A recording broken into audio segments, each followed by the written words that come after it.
Getting out of the apprentice class so young, he's made no record. Frank Wootton did as well. But he's shown he's a born jockey. Besides riding and stable work, Lester has to get in his education too. Well, perhaps that is part of his education. There's a big future ahead of him, though things will be a little harder now he's lost the allowance. Wise home guidance will see he goes the right way. Lester will always remember where he won his 40th victory. It was at Leicester. Mind you, he'd also been in trouble with the Jockey Club, and at the age of 15, he'd already been suspended 4 times. However, 3 years later, the youngster matured into a classic-winning jockey, starting his incredible Derby-winning record in 1954 on a horse appropriately called Never Say Die. It's Never Say Die's victory, all right, and Arabian Night is second, by little more than a nose from Darius, a surprise result. 2 more Derby victories on Crepello and St. Paddy meant that by the time of his wedding in 1960, Lester Piggott was a household name.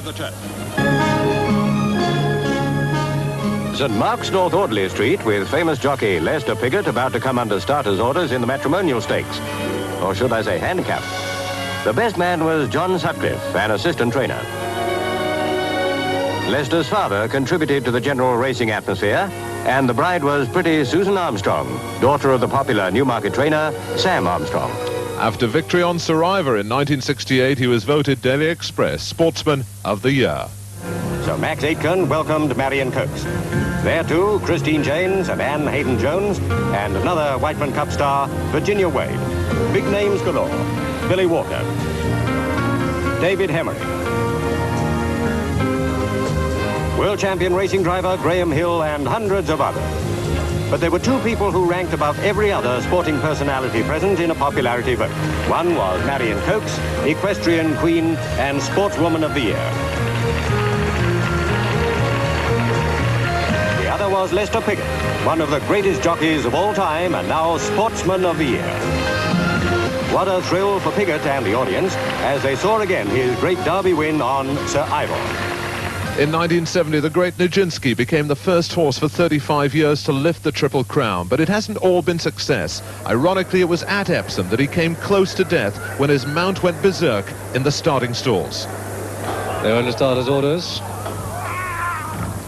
and the horse burst out of the bottom of the stalls, and you can see that the saddle has slipped, and the jockey clearly in a great deal of agony on the ground, and the horse, in fact, has fallen.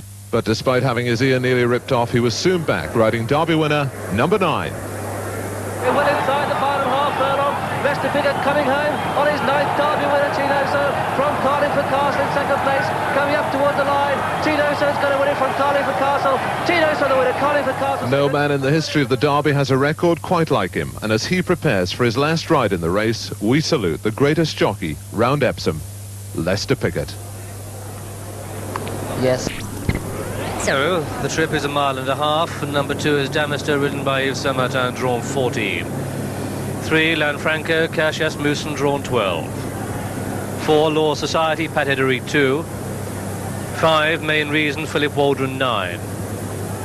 6, Petoskey, Willie Carson, drawn 7. 7, Fardanti, Greville Starkey, 5. 8, Reach, Richard Quinn, 6. 9, Royal Harmony, Michael Hills, 8. 10, Syrah, Blinkered, ridden by Eric Legree, drawn 11. 11, Shadid, Walter Swinburne, 1. 12, Slip Anchor, Steve Cawthon, 3. 13, Snowplant, Gabriel Curran, drawn 4. 14, Supreme Leader, Philip Robinson, drawn 13. And 15, Theatrical, ridden by Lester Piggott, drawn 10. 14 runners for this ever-ready Derby. 14 runners, and it's been quite a job to find the favourite. It's extraordinary to think that Slip Anchor was favourite this morning. 2 months ago, he wasn't even selected by Steve Cawthon as the first of 2 runners from the stable in a race at Newmarket. So a lot has changed in the last 2 months, but we've still got McCurrick. Here he is. Must make you laugh here. There's a chap there in a top hat and tails, 5 yards away from me, and he's fallen asleep. Now, I hope none of you at home are as bored as he obviously. Actually, he's just woken up now, but he's having a real kip there. So I hope you're not as bored at home as he obviously was. Now, what on earth are we going to do about this Shadid? 1 or 2 bookmakers there are calling 7-2 against Shadid. So I'll give you a couple of statistics. 34 horses have won the 2,000 guineas and gone on to win the Derby, 17 of them this century. But remember, 103 winners of the 2,000 guineas have failed in the Derby. The inaugural Guineas winner, Wizard, in 1809, he was beaten, and who can forget El Gran Signor a year ago? So 34 have done the double, but 103 have failed, and the bookmakers want to get Shadid. He's out to 7-2, and he still hasn't paraded. And what about that punter with £50,000 in cash? In the Hills Park Lane betting shop, he took 5-2. He could get 7-2 and he'd pay less tax here. Slip Anchor's a 5-2 chance. The strongest back against them has been Law Society. 7-1, 6-1 and 13-2 in places. You can get Law Society. It's 10-1 Supreme Leader. You can get 7-1 Theatrical. No money for that yet. They're waiting to see how he goes on the parade. But you at home, you want your prices, well, the urbane John Tyrrell, he'll give them the prices that your friendly local bookmaker will offer you now.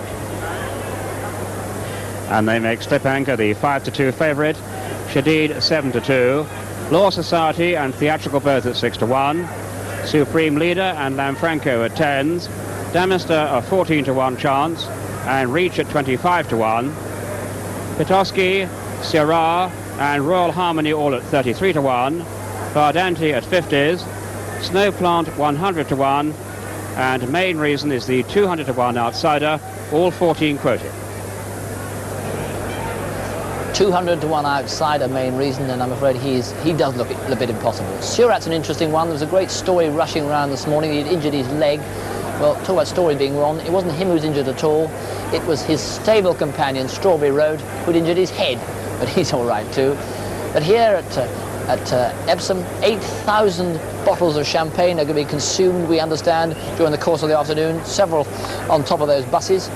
5,000 pounds of strawberries are going to be wolfed down by the guzzling punters, 1,800 pounds of beef, and 1,500 fresh salmon. I must say we could do with some of that, and 2,500 gulls' eggs. I never quite tumbled the gulls' eggs bit, but horses here are about to come out. 14 runners for this Epsom Derby. Let's go to the paddock and join them. And it's going to be crucial here.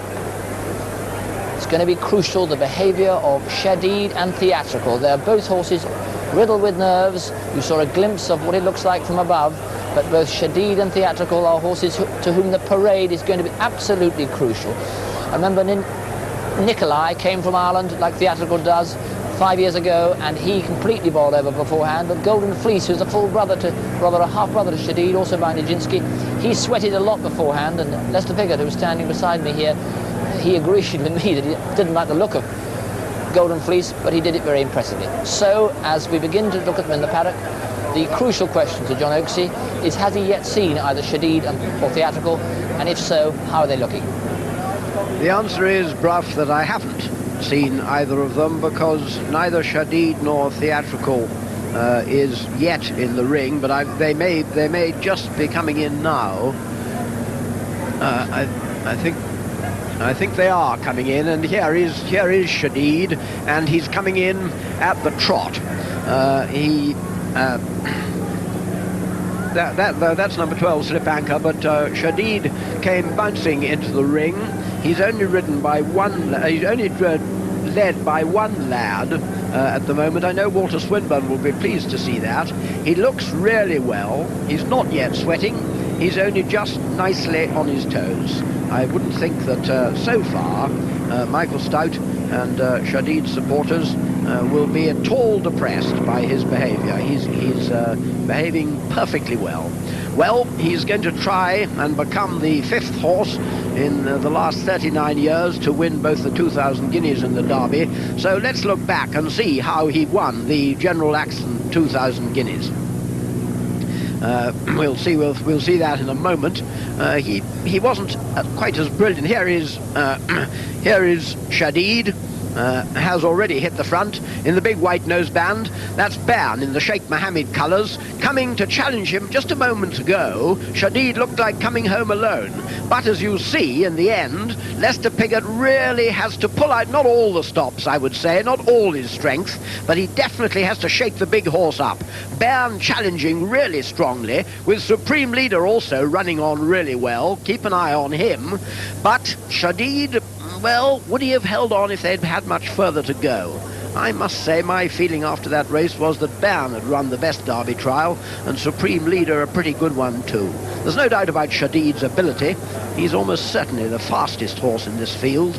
But will he stay? He could be equally good over a mile and a half if he gives himself the chance. Not only doesn't waste too much nervous energy, which he doesn't seem to be doing, but also settles in the race and allows Walter Swinburne to make use of his speed at the finish. Let's hope he does. Number 11, Shadid. And there's Slip Anchor, who, as Bruff told you, wasn't thought much of, really, as a potential Derby winner until his second race this season. But in that race, the Heathorn Stakes at Newmarket, Steve Cawthon used completely new tactics on Slip Anchor. He set off to make the running that day, and as you'll see now, it was pretty effective. Slip Anchor had been in front from the start. That's Esquire in the Abdallah colours, not able to keep with him at all. It was about now that Steve really asked Slip Anchor, and I thought he quickened away really nicely. This wasn't just a one-paced front-running gallop, but a horse who does have, at any rate, adequate acceleration. Well, there's no doubt about his stamina, because after that Slip Anchor was even more impressive at Lingfield. He hasn't beaten all that much. The horses behind him haven't been of very great ability, but he stays really well. He likes being up there out of trouble, and the only question is whether anything will have the speed to catch him. Number 12, Slip Anchor. There is Damister, number 2. Well, he's done remarkably little wrong in his short racing life. Lanfranco beat him last year, it's true, and Shadid murdered him over a mile. But then, over longer, more suitable distances, Damister's won 2 real good Derby trials. The first was the Guardian Classic Trial, the race that gave us Troy, Shergar, Shirley Heights, and several other Derby winners. And, as you'll see, Damister wins it really nicely, beating one of his rivals today, the much bigger Petoskey, who's challenging him here at Sandown. But Damister, who's a lazy horse, doesn't really have to be driven out to the extreme, just kept going with hands and heels, and he's always holding Petoskey up the hill. I don't say that was one of the most brilliant Guardian Classic trials, but Damister went on to win the Macadante. And Steve Cawthon, who rode Damister last year in the William Hill Futurity, blamed himself afterwards because he was surprised by Damister's laziness. Well, today, I'm sure, Yves Saint-Martin, who rides him now, will have been warned about that. He'll be taking care that Damister doesn't down tools, and I believe they've got a great chance of getting involved. Number 2, Damister.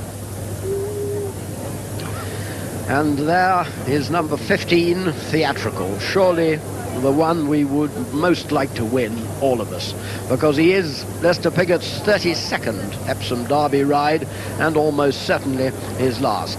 The day Slip Anchor won the Lingfield trial, Lester chose to ride in that race instead of going to ride in Ireland for Dermot Weld. No doubt he, like many great generals, he reckons reconnaissance seldom wasted. He saw in the Lingfield Derby trial Slip Anchor disappearing over the horizon. What he missed in Ireland was the Derrinstown Derby trial, in which he could have ridden this big, rather gawky horse, Theatrical, and what he'd have seen if he'd gone there, we'll see now. Theatrical is just in behind, as in the moment he'll be coming to join a Vincent O'Brien horse in the Sangster colours, Northern Plain, not, I admit, thought the equal of Law Society, but you'll see that Theatrical quickens really well, but you'll also see, just look how he's carrying his head. You see, he's sort of hanging to the left, and Mike Kinane is having quite difficulty keeping him straight. That's been common to both his victories this year. He's known to be nervous. He doesn't look over highly strung now. He doesn't look too much on his toes, not as much as Shadid did. I don't know. He's got nearly a mile and a half. That was 11 furlongs at Derrinstown trial. Almost certainly he is a difficult ride. He may have to bring out Leicester's most inspired riding, but for heaven's sake, why shouldn't he? His 32nd Derby ride, the great man will, let's hope, be at his greatest. Number 15, Theatrical. Well, Vincent O'Brien's won 40 European Classics, and Law Society would be his seventh, a record seventh Derby winner. So considering that he's been beaten only once in 5 races and cost $2.7 million, you may well ask why he's not favourite. Well, part of the answer is that the great Ballydoyle stable's been suffering a bit from a virus, part that Law Society was only second string to leading counsel before that one went wrong. But nevertheless, Law Society's only race this season was the Chester Vase. He beat Petoskey really comfortably. He's by a Ledged who won 2 arcs. He's trained by a genius, ridden by a champion. You'd hardly call him an outsider. Number 4, Law Society. Well, if you believe the old theory that jockeys are even worse tipsters than tipsters, Lanfranco, number 3, Lanfranco is the one to back. Both Steve Cawthon and Lester Piggott have rejected him. And, well, he was a long way behind in the 2,000 guineas, but that was Lanfranco's only failure. He beat Damister last year and beat Fardanti very easily indeed over the full distance at Goodwood. The rain suits him, is very much in his favour, and who knows, just possibly Messrs Cawthon and Piggott might be left with egg on their faces by number 3, Charles St George's Lanfranco, Henry Cecil's second string. Lanfranco, and here's the one which I must say I fancy, number 14, Supreme Leader. Sir Noel Merlis always said the Guineas form was the best Derby guide, and if for some reason you don't want to back Shadid with Bairn out of it, Supreme Leader represents the Guineas form. You saw him finishing really strongly up the hill at Newmarket. His trainer Clive Britton worked 23 years for Sir Noel, and not surprisingly shares his view about the Guineas form, and he's also delighted with Supreme Leader's progress. His stamina is one big question mark. He's by Bastino, but out of a mare by Habitat, so that his stamina is not guaranteed. But I think that Philip Robinson will have a great ride and a good chance of getting in the first 3. Number 14, Supreme Leader. Well, no horse in blinkers has won the Derby since Aboyeur, and he needed an objection and a disqualification to get it in 1913. Nevertheless, Sirrah looked to have improved a great deal when he won his first race at Saint-Cloud in wearing blinkers for the first time. That was a great improvement on his previous form, but even with the in-form Eric Legris, he'll need another improvement to do better today. That's number 10, Sirrah.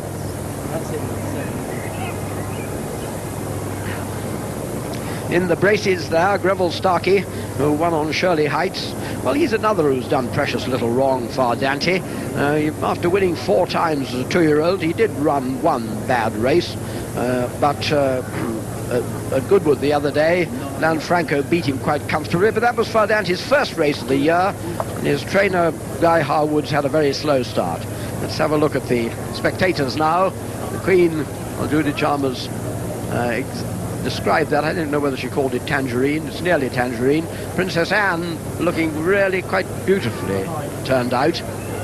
Very, very elegant, high-necked bit of kit. And she, well, of course, the last time she came to Epsom was as a jockey. And there is Queen Elizabeth in her favourite colour. What a happy sight. And effective, quite appropriately, we find Royal Harmony in Sheikh Mohammed's colours. 4th in the Guineas, 1st in the Derby, they used to say, but in fact St Paddy was the last one to make those words come true. And more to the point, I'm afraid, is that a maiden, a horse who's never won a race, last won a Derby 98 years ago.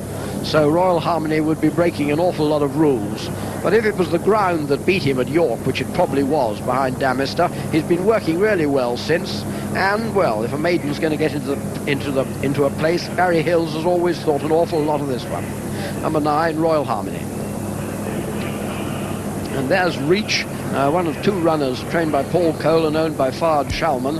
A few, if any, better-looking horses in training than Reach. He was unbeaten in 2 races as a 2-year-old, including the Royal Lodge. But you need more than good looks, unfortunately, and good 2-year-old form to win a derby. You need stamina, and on his pedigree, he's by Chris, admittedly the sire of the Oaks favourite Oh So Sharp, but Chris was basically a miler. So that since we have no proof of Reach's stamina, I'm afraid I doubt it. But what a good-looking horse. Number 8, Reach. And there's his stable companion, Main Reason. Well, I'm afraid, carrying the same colours, I'm afraid he's got to be a candidate for last place. He's been going very well at home, almost as well as Reach. So Philip Waldron, his new jockey, was told by Paul Cole. And in fact, Philip is on Main Reason's back for the first time at this moment.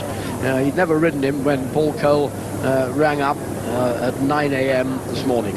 And last time Philip Waldron rode here, he fell off on Yawa, or was unseated, didn't fall off at all, was unseated. Let's hope he has better luck this time, but I'm afraid he may finish out with the washing. Number 5, Main Reason.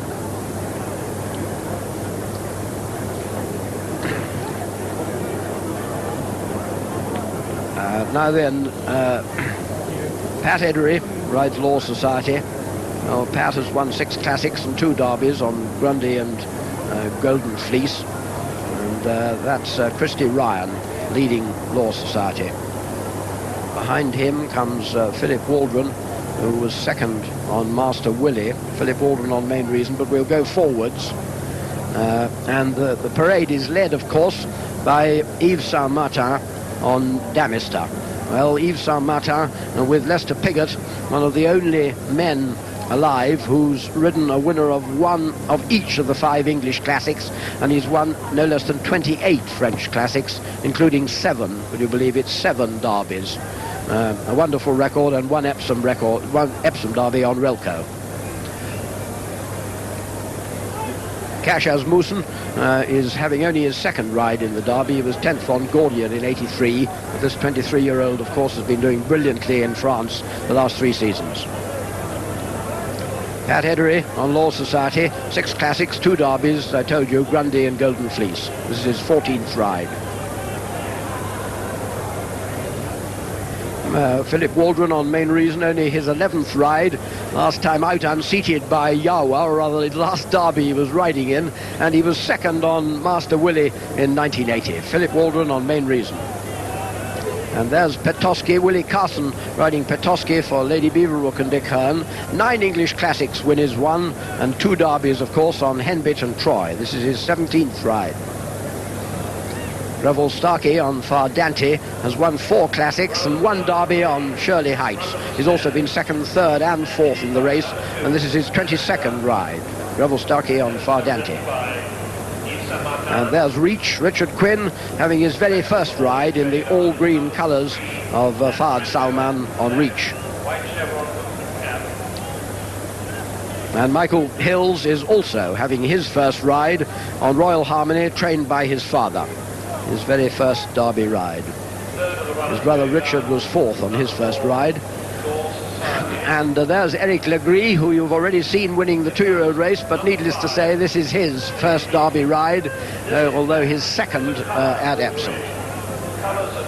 And now here we see Shadid, still only led by 1 man, not sweating badly, very much on his toes. Well, we expected that. Michael Stout is just out of our picture, I think. I'm told by Braff, just behind him. I'm sure, I was certain that he would be on hand. You see that big white noseband, which Shadid wears in order to relax him and keep his head down, actually in a race. He's not behaving at all badly. I just hope that he doesn't tread on himself doing that sort of half-pass. But Walter Swinburne, of course, has won on Shergar in 81 and was 3rd on Sher Walk in 83 and has ridden a lot of other good horses like all along. Right, if we'll move on to Slip Anchor. Steve Cawthon on Slip Anchor. Steve is having his 7th ride in the Derby. He hasn't won it yet, but he won the 2,000 guineas on Tap on Wood in 79, and of course this year's 1,000 on Oh So Sharp, to say nothing of all his American achievements.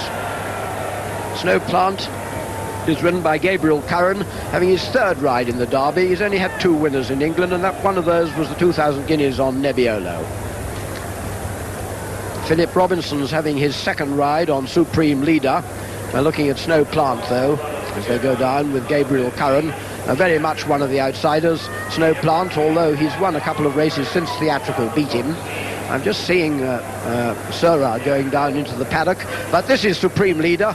The mount of Philip Robinson, well, he's having only his second ride in the Derby, and he's won a 1,000 guineas, of course.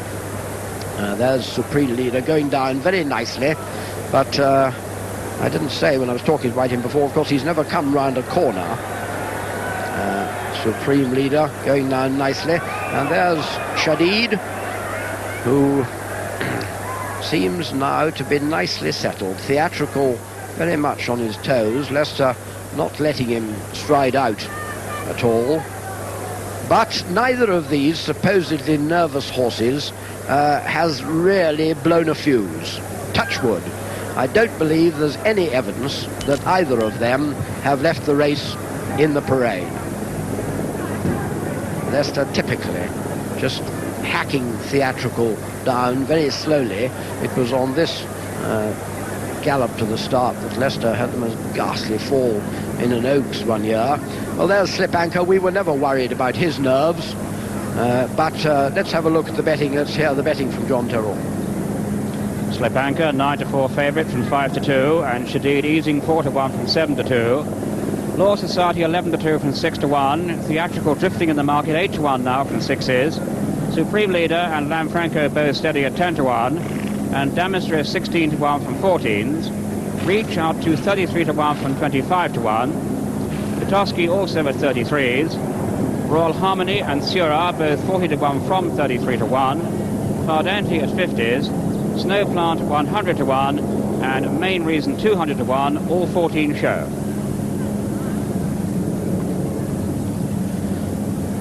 Well, I've just been told by Tony Stafford, who's doing some observing for me, that while I was talking and looking at the monitor, Shadid did come past us at a rate of knots down into the paddock. But as you saw, as you can see there now, well, we're looking at Theatrical at the moment, but Shadid is in the background. Walter Swinburne did pull him up perfectly satisfactorily, and we very much hope that he'll be calm from now on.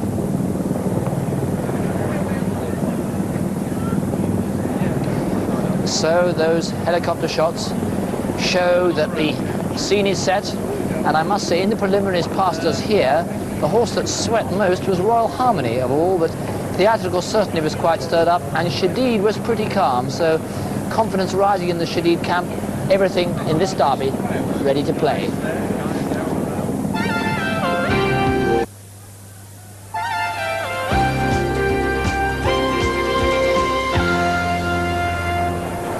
And we look at Shadid in the blue colours, followed by Lester Piggott. Shadid trying to be the first 2,000 guineas winner since his Sarajinski to complete the 2,000 guineas Derby double, and this is how they bet.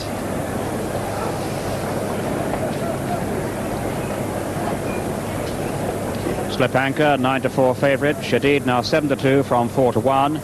Law Society 5-1 from 11-2, and Theatrical 8-1 open up at 6s. Supreme Leader at 10s. Lanfranco 12-1 from 10-1, and Damister 16-1 from 14s. Reach is 33-1 from 25s. Petoskey also at 33-1 chance, and Royal Harmony and Sierra both 40-1 from 33s. Ardenti 50-1, Snow Plant 100-1, and Main Reason the 200-1 outsider, all 14 show. And those are the starting stalls. Slip Anchor likely to lead with Steve Cawthon. I believe that Shadid may pick him off. But 100 million people are watching this race all over the world, and amongst the countries taking it live is Mexico. In Mexico now with the England football team, and indeed some of the team, is Brownmore. Brown, do you hear us? Hear you well, Bruff. Yes, indeed. We can't begin to compete with your dress sense, I'm sorry to say. But I have to tell you that it's 8:25 in the morning here in Mexico. The England lads have tumbled out of bed early.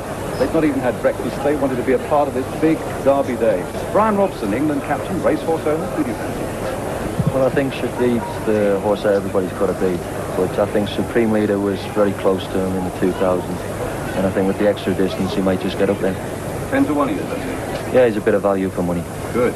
Ray Wilkins, I mean, it's lovely to have you here, but you're not even a racehorse fan. What are you doing here? Well, I've got a roommate that's quite active on the race courses, so... Mr. Robson? That's very true, so I've been dragged out of bed. Have you got a bet on? I haven't, no, but I like watching big events, and there's no bigger race event than this. Well, I know a great racing enthusiast is Kenny Sanson. Who are you going for, Ken? I'm going for Law Society.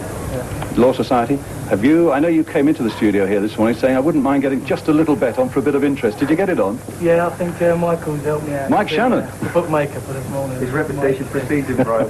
You feel fairly safe? So you've gone for Law Society? Law Society. Peter Reid of Everton, you see most of your racing, what, up at Haydock, do you? Yes, that's right. I'm going with Kenny Law Society. I think Vincent O'Brien, Master Derby trainer, so the money's on him, so I'm going with him. Fine, and up in the back row, ace goal scorer from Chelsea, Kerry Dixon. But let's see what sort of tips there is as well, Kerry. Yeah, I've got to go with Kenny and Peter. I'm going with Law Society. Law Society, yeah. He looked good in the chest of ours, and he's run over the distance, and I think he's got every chance. Good. And we've said Mike Shannon, who I'm glad to say will be sharing the commentary with me here, England-Italy tomorrow night. If Law Society wins, Brian, I'll be walking back. I won't be home for about 6 months, I don't think. You were very distressed not finding a sporting life on the streets of Mexico this morning. I wanted tomorrow's sporting life, really. I only brought the lads yesterday's out, actually.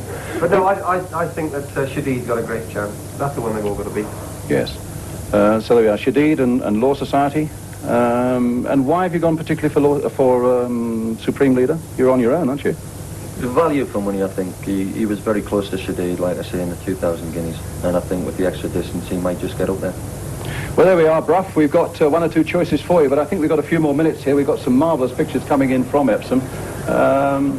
It's an altitude situation here. I mean, I'm just wondering how the racing would go here in Mexico City, Kenny.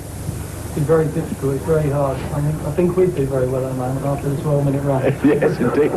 Well, we look forward. We shall see tomorrow night just how good again our professionals are on the football field. In a few minutes' time, Bruff, we're going to see how good they are as amateur tipsters. It's been lovely to be with you. I hope everybody at home is having a really marvellous Derby day. Yes, and it's great to see them too. Best of luck them tomorrow night. But here is the horse they've got to catch this afternoon. This is Slip Anchor and Steve Cawthon. He's demolished the opposition going all the way in his last two races. He'll be very hard to catch today, but no horse has made all the running since the war. Nimbus nearly all the running, but overtaken the stage in the straight. And Snow Knight a lot of the running about 8 years ago. But this is Slip Anchor, Steve Cawthon, John Exie. Yes, the tactics will be absolutely fascinating. I don't think Steve wants to make all the running, but he's perfectly prepared to if nobody else goes on, because what he simply must do is make this as severe a test of stamina as he possibly can, because Slip Anchor's not likely to beat Shadid for speed, but he may outstay him. Of course, that cuts both ways, because by setting a fierce pace, he will stop Shadid from pulling and may help make it easier for Walter Swinburne to settle him. But let's hear from McCurrick. Those of us with the apricot colours of Slip Anchor and Steve Cawthon, very confident, 9-4, top of the head, 9-4, the field they go. Shadid went out to 9-2, but it's come back. The price was so big, it's come back to 7-2. Very strong Ireland's Law Society, 11-2. And no money for Lester Piggott in his last Derby ride. 10-1 you can get, and 9 in places, that's theatrical. It's 16-1 Damister and 11-1 Supreme Leader. But this Steve Cawthon, if he can win on the 9-4 favourite Slip Anchor, he will prove the most popular Yankee since Doodle Dandy. Well, Shadid in the background there, still behaving reasonably well. He's on the right of your picture now, as you can see, just on his toes, but not by any means boiling over. I hope I'm not being over-optimistic. There's a shot from our chopper, which couldn't take off for a while because of the low cloud cover, but now, as you see, although it's not a blazing hot day, it's very hot, and the cloud has cleared enough to give us that view of the course. Tip theatrical, nothing for it, 10-1, 5-2 the field, only in places though. 2 to go, one of them Lester Piggott on theatrical. Good luck to him and all the rest. Over to you, Graham. For this ever-ready derby, the 206th derby, Lanfranco. Gone into the stalls, and there's Lester Piggott, 9 derby winners on his last derby ride, who rides theatrical The horse nervous in the stalls, the last to go in for the Everready Derby. That's it. The jockeys look across. They're under orders and they're away. And it's a pretty level break, and we expect Steve Cawthon on slip anchor to slip through into the lead, and he does just that. But Snowplant, that one stays too, and he's with him. But it's slip anchor in the lead from Snowplant in second. Then just in behind these comes Damister up on the very wide outside, tracked by Main Reach. Lester Piggott toward the rear at this stage, and so too is Shadid. Shadid last but one as they race through the first furlong. And Steve Cawthon really making this a terrific test of both stamina and pace. He leads on the favourite, Slip Anchor. From Fardanti now second. Then behind these comes Surat third. Next to the rail, Snowplant being niggled along. Supreme Leader up on the outside. Then comes Petoskey, Shadid in a good position. Law Society and Padidary getting closer. Leicester with quite a bit to do. Now he's last, just preceded by Damister. But this is a blistering gallop as they come to the point at the top of the hill and head towards the halfway stage. It's Slip Anchor in the lead from the French raider Syrah in second. Then behind these comes Fardanti in third. Supreme Leader up on the outside. Lester Piggott with quite a bit to do on Theatrical as they come down towards the halfway stage and they begin the descent to Tattenham Corner. And as they do so, it's Slip Anchor in the lead by 4 lengths to Fardanti in second. Then in third comes Syrah. Fourth up on the outside, Supreme Leader. Then Shadid, Law Society. Main Reason being scrubbed along. Theatrical with quite a bit to do, and they're at the halfway stage of the Everready Derby, and the favourite Slip Anchor is 4 lengths clear for Steve Cawthon. The back marker is Snowplant. Petoskey comes out of the pack to throw down the challenge, but he's going to have to motor already. They're past the 5 furlong pole. Lester Piggott on the extreme left of the picture. Shadid going sweetly, the horse with the noseband, but Slip Anchor has slipped the field for Steve Cawthon. He's really blazing a trail as he turns around Tattenham Corner. This is a sparkling performance. They've got over 3 furlongs to go. We know the horse stays, and surely Steve has stolen it. They've got just over 3 to go. 1 horse in the picture, and that is Slip Anchor. Steve Cawthon reckons this horse is the best horse he's ever ridden. He could prove it here today, because Law Society's in second place, Supreme Leader is third. Then comes Shadid, who's being pulled up at the rear of the field, but they've got just 2.5 to go. 2 to go. Steve looks right on Slip Anchor. This is a blistering pillar-to-post victory here. He's 8-10 lengths clear from the second horse, Law Society. Third is Supreme Leader. Theatrical hanging under pressure, staying on his Lanfranco, but he's not going to get anywhere near his stable companion. That's Slip Anchor. This is Steve Cawthon. Steve's first Derby victory, ridden out to the post, staying home, cutting home well. 1 horse race, and that's Slip Anchor. Slip Anchor the winner. From Law Society second, close for third between Damister, who stayed on well, and then came Supreme Leader, then Lanfranco, then Fardanti, and behind that one came Reach, then Theatrical, a disappointing run, then came Royal Harmony, and behind these came Snowplant, then came Petoskey, the French raider Syrah. Shadid has dropped right away to beat only one, and that one was a complete outsider, Main Reason. And so the 9-4 favourite winner of this Everready Derby Stakes. It's a win for number 12, Slip Anchor, owned by Lord Howard de Walden, trained at Newmarket by champion trainer Henry Cecil, bred by his owner Lord Howard de Walden, and there you can see the horses pulling up at the end of this 1.5 gallop. And Steve Cawthon, his first Derby winner from his 7th Derby ride. And, well, this horse has just decimated the opposition. Second was number 4, which is Law Society, owned by Mr. Stavros Niarchos, trained in Ireland by Vincent O'Brien and ridden by Pat Heddery. And it's a photo for third place between Damister and Supreme Leader, and the judge will have an investigation of the photo to confirm that. And in fact, this is the most blistering derby one could ever read. It's Slip Anchors from pillar to post. What a marvellous performance, and what an extraordinary piece of jockeyship, because there was absolutely no doubt about Steve Cawthon's confidence. Nothing else did want to go on. It looked as though the Frenchman Eric Legris was going to take him on for a while, but Slip Anchor went almost immediately to the front, and it was just before Tattenham Corner, in my view, that Steve really won the race, because Slip Anchor quickened up then, and the others simply couldn't catch him. He slipped off down round the corner using the momentum of the hill, and got 6 or 7 lengths, and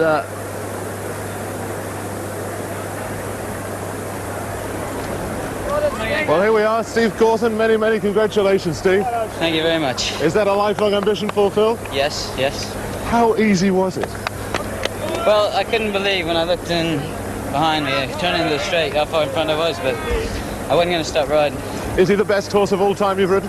Yes.